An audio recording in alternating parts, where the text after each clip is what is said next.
Hi folks, I'm Nathan with Two Guys to Ride. Today Rob and I are here in Des Moines, and we are here at the Good Guys Car Show, and we're here with Cory and one completely rare, very rare car. So Cory, what do you have off to your left? This is N100001. It's the very first of the F car.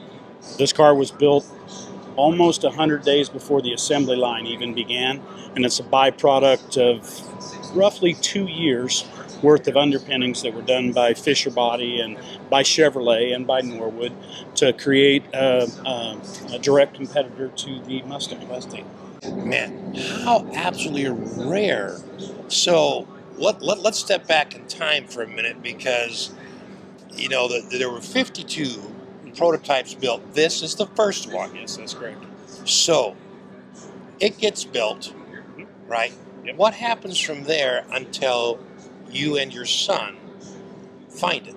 Okay, well, the entire program, I mean, this car was the Detroit Sales Convention unveiled car. They unveiled it to the dealers at the Cadillac Sheraton Hotel in Detroit. And so this would have been the first time that the car was seen by the public. Okay. Sat on a stage. It was equipped with a 110-volt static lighting display. So basically, static means it's going to sit still. Okay, but they created a video that's a reel-to-reel video.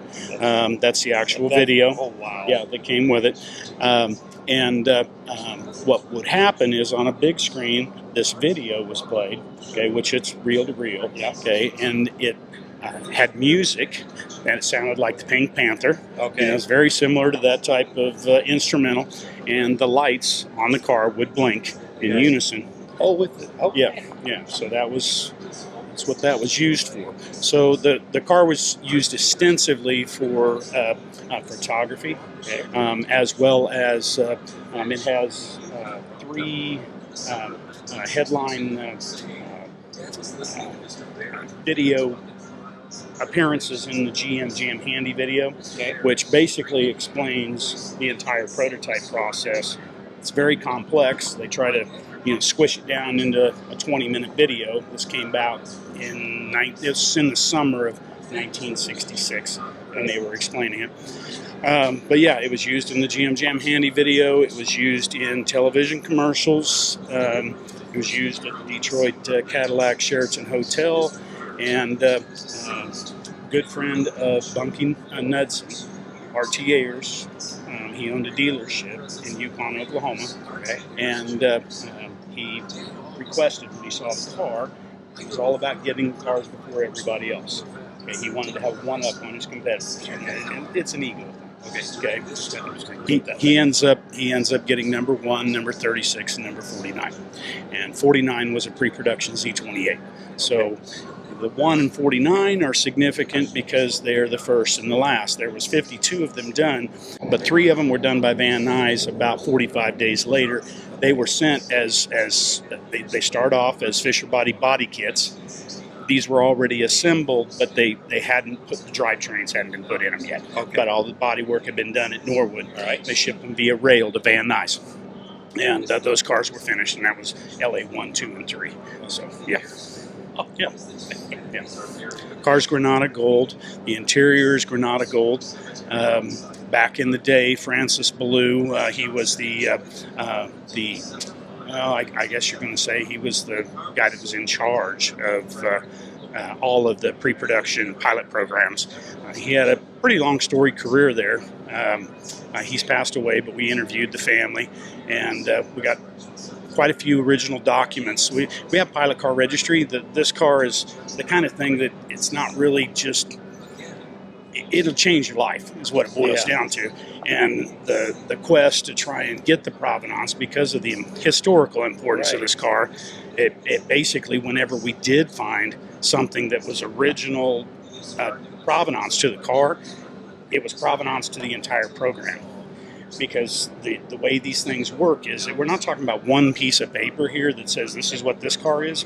Whenever you find the original provenance for these cars, okay, it's in an entire booklet. And so it documents all the cars that were in that program, because the workers walked around with these booklets, and then that's how they kept track. Okay. Yes, makes sense? Yep. Yeah. And so, it was as you would expect to see. The car is very simple. This is base. I mean, base as base can get. Commonly asked question is, how come it doesn't have a loaded up with options? I mean, it's the first one. Yeah. Well, guys, at the end of the day, General Motors was engaged in trying to sell and build cars. Okay, and so the very first cars were always as simple as possible because they didn't have the tooling yet. I mean, they're hand grafting these cars, and they need to keep it simple. Okay, you can't have the guys that are doing this failing on the first car. So even though this is a base coupe, it still took them almost 4 days to get her built. And it sits in one place, not on an assembly line. And the workers walk to it. Yeah. So they would have handmade all the panels, sent them to molding, and they would have fixed things, come back, try them, go back until they finally had. Fisher Body was working with the in the prototype process. Of course, you start off with drawings. Yeah. Okay.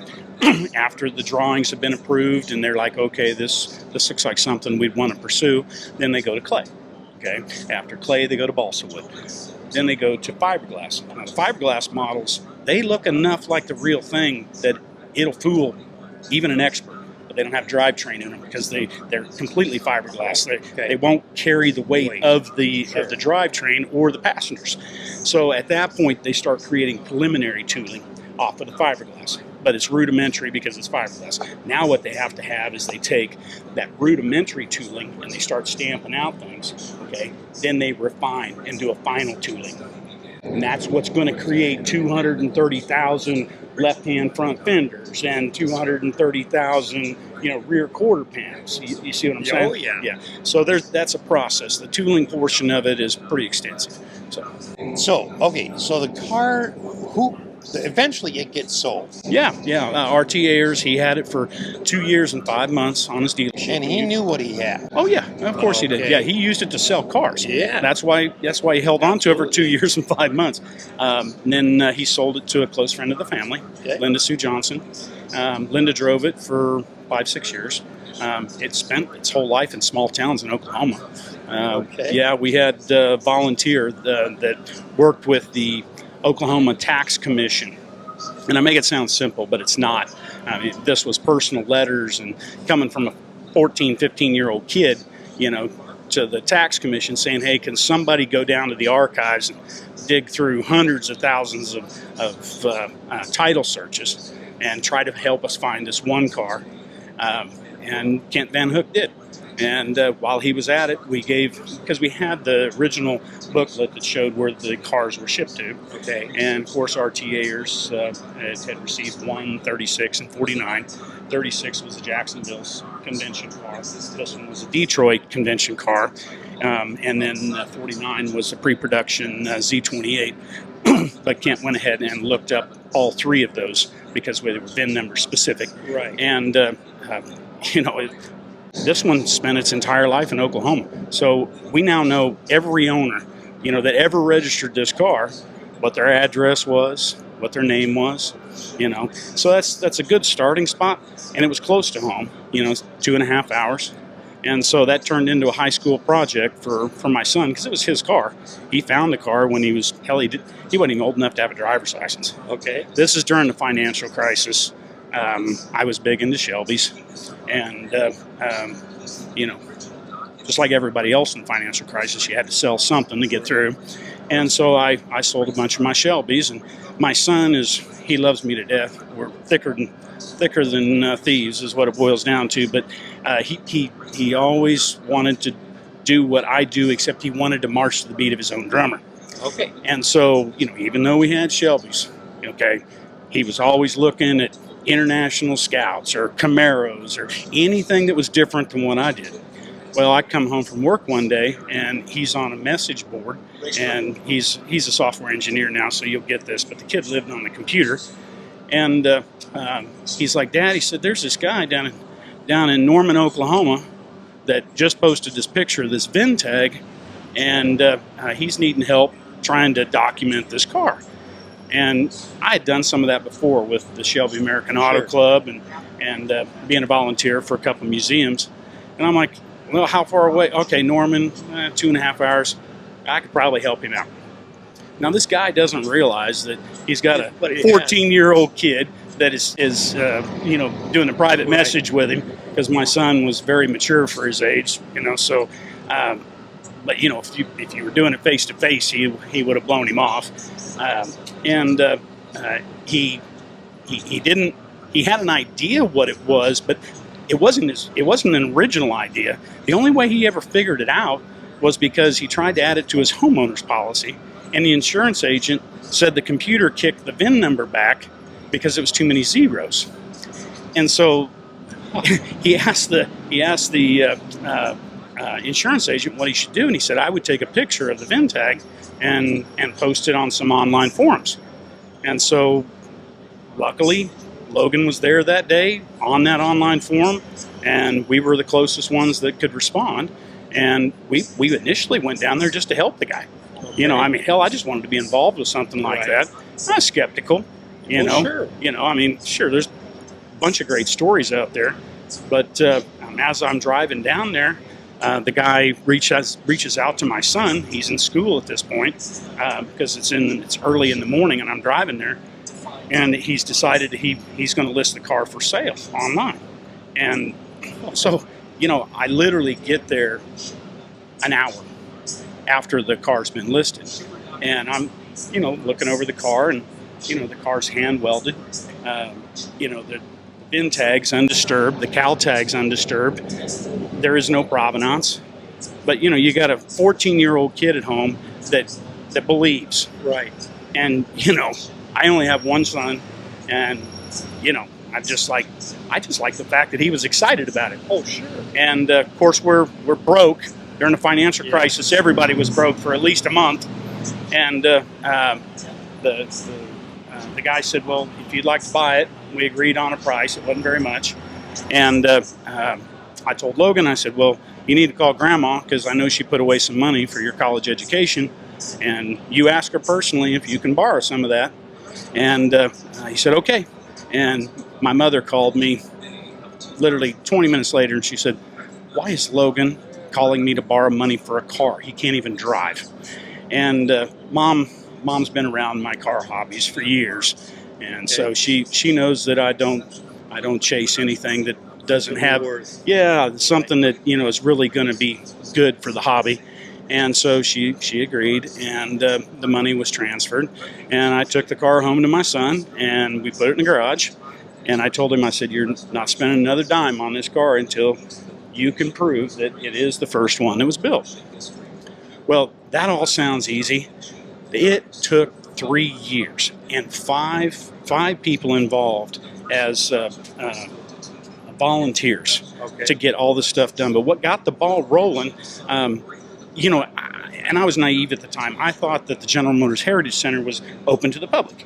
You know, I thought that it's a museum. You can walk in, you know, you give them your $10, and, you know, you go look at all these beautiful cars and stuff. But, you know, Logan looked everywhere online for someone that was supposedly an expert on these things. There wasn't any. And so I'm just like, well, I guess we're going to have to go to the top. And so he started calling the General Motors Heritage Center and emailing them. And he didn't get any responses, and so he's starting to, you know, he's getting weighed down by all the, you know, trying, and it's not working. And so spring break comes, and I say, hey kiddo, I said, you know, we got nothing going on. Let's drive up to Warren, and I'll just take you up there. You just go knock on the door. They go, oh, you sure? Just knock on the door, and I'm like, yeah. I said, sometimes that's what it takes. Yeah. So we get up there, and I sit in the truck. I told him, I said, I think you'd have a better chance going in there alone. Well, hell, it's not even open. You know, it's open. There's workers in there, but it's locked. So you got to hit the buzzer, you know. And I hear from the truck, I hear, and they let him in after he had introduced himself and what he was there to accomplish. He was in there for 10, 15 minutes before he came and got me. Well, that led to a wonderful relationship with the Heritage Center. They gave him all the help he needed within the archives. And so the introduction was made to an author by the name of Phil Boris. He wrote Echoes of Norwood. He's the preeminent historian on the Norwood factory. But while he was researching for his book, the original paperwork for this program had been taken home by the pilot line coordinator. His name was Jim Son. He's passed away since, but he gave that paperwork to Phil. And so at that point, we have all of the paperwork on all 52 cars. You know, it's a booklet. Makes the the provenance gets a lot easier. The easy one is sending $50 to the NCRS, and they send you back the shipping data, and that's how we knew that it was RTA or Chevrolet. Well, at that point, we've got the entire booklet, or my son has the entire booklet, and General Motors is providing original documentation, original film, okay, original photos, the whole shooting match, but it's for the entire program, okay? Oh, man. And so the thing is becoming much bigger than just one car, and so when we did the shipping documents, we went ahead and we raised money, and we did the shipping documents for all the cars. And then he started building his website. And at that point, it's getting to be a full-time job. And General Motors is helping. They want to help him. And so they're helping find volunteers that can donate this and donate that. And finally, the car gets done. And about the time that the car gets done, they want to send Reliable and start renting the car from my son. And so for a period of 2 years, from 2016 to 2017, for those 2 years, General Motors used it extensively at shows when they were unveiling the 50th anniversary Camaro. So, it looked really cool. Here's the first one. Here's the new one. It was a marketing thing, and it got traction. But, the story that I'm telling you here today, I mean, it resonates with everybody within the car hobby. It resonates with, ladies, husbands, kids. I mean, it's the real deal. So, you got to have Logan there, to tell the story. So every time Reliable show up to the house to pick up that car, my son was getting on a jet plane and going and being sponsored by General Motors to tell his story with the car. And so that's the way that whole thing went down. And he got his website built at the bequest of General Motors. And so all the cars have been documented. You can go to pilotcarregistry.com. You can print off any pictures for free. It's all free, gratis. And there's an enormous amount of videos to watch on there. It's for educational purposes, of course, but it documents the early days of the F-car. What a story. Yeah. And then, during all this, the story is, it resonates with so many people that the HVA got involved. And I don't know whether a lot of people know about the HVA, but you have the registry for the historic buildings to where, they get saved for generations, okay? They also have the same thing with the automobiles. It's, I believe at this point they have 32 cars that are considered national treasures. They inducted it into the registry, and that's a process. They laser scan the whole car, okay? It's a process. It was done at that Bulgari compound up in Allentown, Pennsylvania. Okay. And of course, they film the car. They laser scan the car. They laser scan the VIN tags, the whole shooting match, and then the original documentation then gets awarded the United States Department of Interior Historic American Engineering record. Okay, then all those original documents go to the Library of Congress. So it's a real deal here. I mean, it enjoys the exact same benefits as the Statue of Liberty with all the documentation and all the historical documents. So it's pretty extensive. But that was probably the crowning achievement. Yeah. Man, what a story. I mean, the very first Camaro, lost somewhere in history, eventually sold to somebody who really didn't know what they had. Yep. But they're going to list it on the internet for sale. You just happened to be there. Yep. Your son's going to try and help. Yep. Buy the car, and Yep. then all the way back through here. Yep. What an incredible story. Yep. man, I'll tell you what, you know, thank you to both your son and you for recognizing what you had in chasing it, going, is this really what we think it is? Yeah. And then, you know, all those years of work to bring it back to its original shape, and then to bring it to shows. Now, you had made a really neat comment earlier when we were talking about who the car sort of really belongs to. Well, I tell everybody that comes to view the car, because you know, you go to a car show, you got Ford guys, you got Chevrolet guys, you got the truck guys, okay, and then you got the ladies that are sitting out there in their chairs and they're knitting or they're reading. Okay, this car resonates with everybody. It's the only car I have ever seen that'll bring tears to people's eyes. I mean, it literally does, and it doesn't matter how old they are or what gender they are, what nationality, they all get it, and it moves them.